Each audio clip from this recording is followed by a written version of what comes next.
Hey guys, welcome back.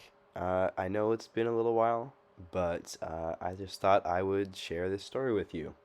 So, there is this 3D printer YouTuber that has become pretty popular now, named Nero3D.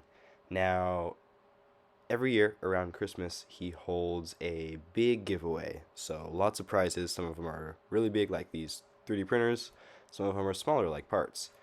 I just happened to win one of the biggest prizes that he was giving away that night, which was this, a 250 millimeter Voron Trident kit.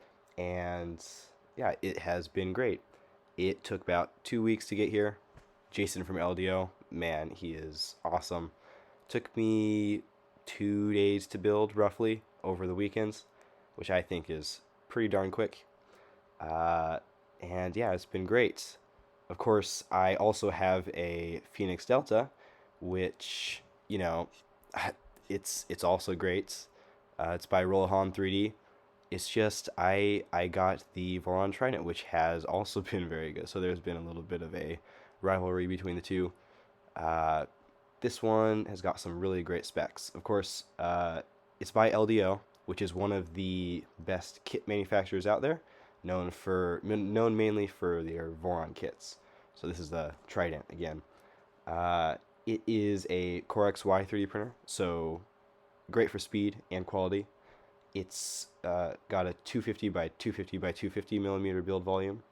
It uses the Big Tree Tech Octopus Raspberry Pi 3B, and it runs on 24 volts. So everything that you'd want.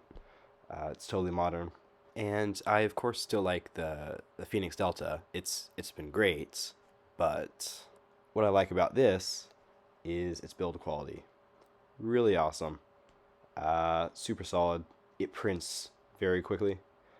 It prints well, and it's fully enclosed, so I can finally print ABS for those tougher parts.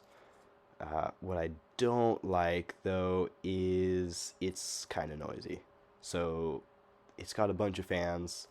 The motion system is a little noisy, of course, even though it's got the TMC 2209 drivers. And it's only got one fan for actual part cooling, compared to the Phoenix Delta, which has two 5015 blower fans. But overall, both printers are pretty great. I have been using this Trident more, but hopefully I will come out with another video updating you guys on the Phoenix Delta, because it's still a great printer. Thanks for watching, and see you guys in the next video.